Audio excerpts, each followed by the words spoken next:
Well, there were two significant Florida education stories this week.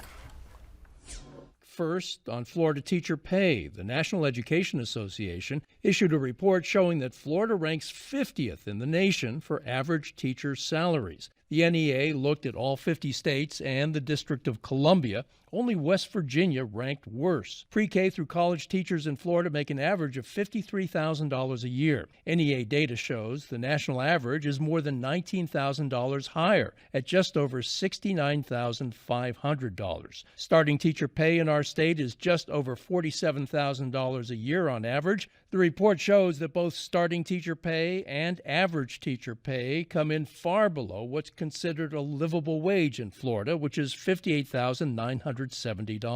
While average teacher pay in Florida is almost dead last compared to the rest of the country, our education system received high marks this week from U.S. News & World Report. That report says that for the second year in a row, Florida is one of the top states for education in both pre-K through 12th grade and for colleges and universities. Utah had the best overall system in the country. Florida came in number 9. Florida ranked high when it came to timely graduation among students pursuing 2- and 4-year degrees at public institutions. Also, in-state tuition for our public colleges and universities was on average the lowest in the country. Our high school graduation rate came in better than the national average. The report was based on data collected from recent surveys compiled over a 3-year period. So, Maya, let's start with teacher pay. We have reports out from the Florida Department of Education. We have a 4,700-person teacher shortage in Florida. NEA says the shortage is higher. They say it's 7,500. We don't know where it is, but somewhere between 4,700 and 7,500.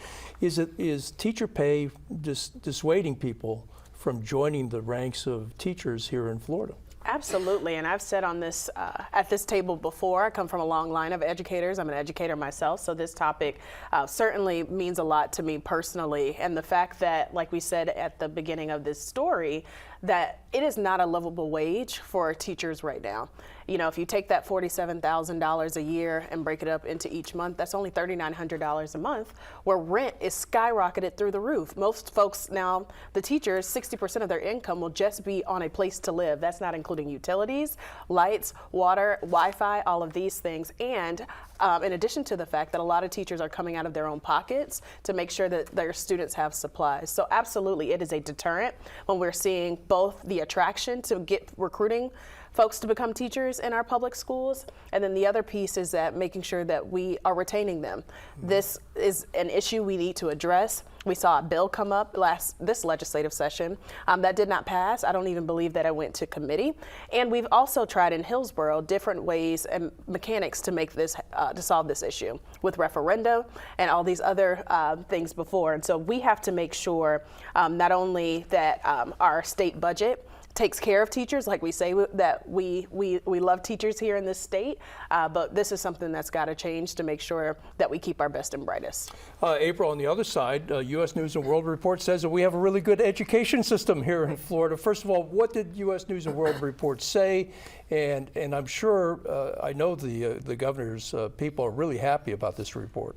Absolutely, and they should be. See, the U.S. News & World Report ranked Florida in number 1 in higher level education and number 10 in K through 12 education, both of which are phenomenally great because that's across the entire country, right?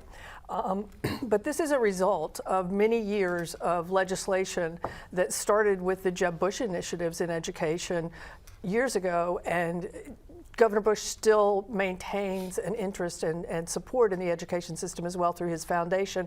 But we've seen the legislature continue to refine and refresh and make sure that we have the resources necessary to educate our students. There's no question that we probably should be doing a lot better for our teachers. And part of that is simply an allocation of resources. I think in a lot of counties we have some very heavy administrative fees that are going on, and we're spending too much in the administrative area versus on the teachers. And so that could definitely be an improvement. So, Daryl, the question is, how could both be right? How could we have a good education system and underpaid teachers? Well, it depends how you're measuring it, who's measuring it, and you know, it's not a mystery. We've only got one standard, so to speak. I mean, here's one institution, U.S. News and World Report, that comes out with a claim, what other studies have been done? What do they conclude with respect to teacher salaries in the state of Florida? And if you look at other studies, I think you'll get a little bit different picture. It's also the question of academic freedom. There's an issue where Florida has been blasted all over the place for lack of academic freedom. You know, within the past year, they've completely revamped a new college of Florida. They changed it from one of the outstanding liberal arts programs in the country and remade it into a conservative institution. Now, you can say they have the right to do that, but you know, there's an anomaly when you've got the highest paid university president in the Florida state system managing New College, which is the smallest college in the system, and yet he gets more money than any other president in the state of Florida. To me, that doesn't make any sense. It doesn't seem reasonable. Why is that happening? Is that a good use of resources? Why does Corcoran get so much money when teachers, both at the university and the K through 12 level, get so little money? One of the big indicators in the U.S. News and World Report is that we have a really good high school graduation rate in the state of Florida. That is an accomplishment. But what would you say about the rest of the system? I mean, if that is one important indicator, are there other indicators that you would look at to see whether or not our education system is working? I think the main indicator is making sure that we abide by the Florida Constitution. We went to the ballot many years ago to make sure that we dedicated funding resources to make sure that we are funding K through 12, just public education in the state of Florida. And I don't believe that we have abided by that and actually spoken to, and the legislature hasn't done what the will of the voters was when it comes to funding for public schools. And also we see it every year where there's a privatization priority to take money from public schools and give it to charters, to privatization of schools in that way. But I will say when it comes to higher ed, we have 3 preeminent institutions here in the state of Florida on the way to the 4th. And so we are seeing fantastic outcomes on the post-secondary attainment level, but we certainly need to make sure that we have a pipeline that students are prepared to go to college. I want to ask all 3 of you, what's the trend too? Because these numbers from the U.S. News and World Report are over the last 3 years.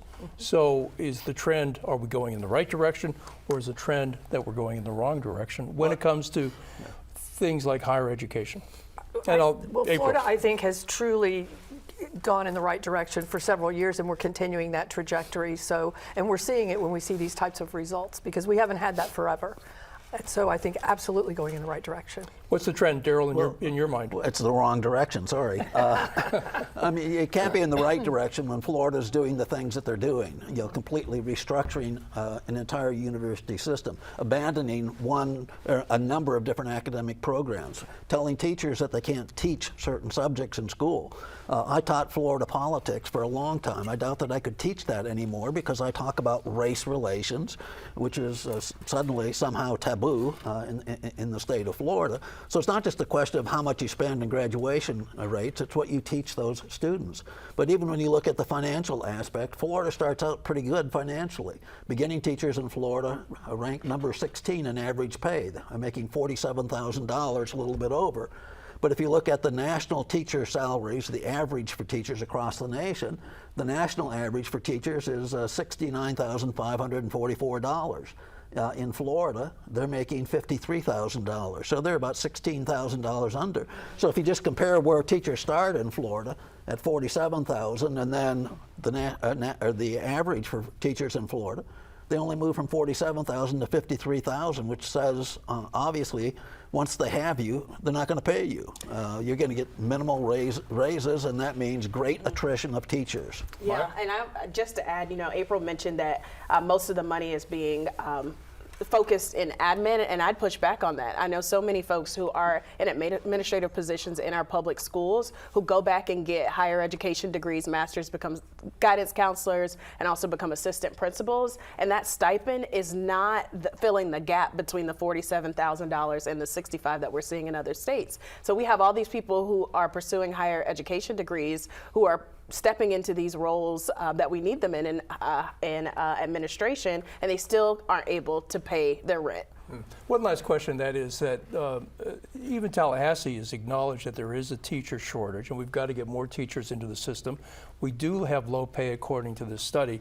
The idea a few years ago was to allow veterans who had completed their military service to come into the system and become teachers without going through a lot of the hoops and the regulations. But the numbers are really low. Only a few dozen military veterans have come into the system. What does that say when veterans who have presumably have a few more years left in their working life have decided they don't want to join the ranks of teachers here in Florida? Well, it means that system doesn't work, that program doesn't work, and if you really want good quality teachers, both to hire them and to retain them, you've got to pay them. And what we're seeing in Florida is they don't continue to pay them once they hire them. And so the teachers leave and you start all over again with new teachers. You constantly have this influx of teachers leaving and new teachers to be found, and that's why we've got a shortage of 4,000 teachers in the state. The Florida Education Association has asked the Florida legislature to increase funding for education by $2.5 billion this upcoming session. Will that happen? I doubt it.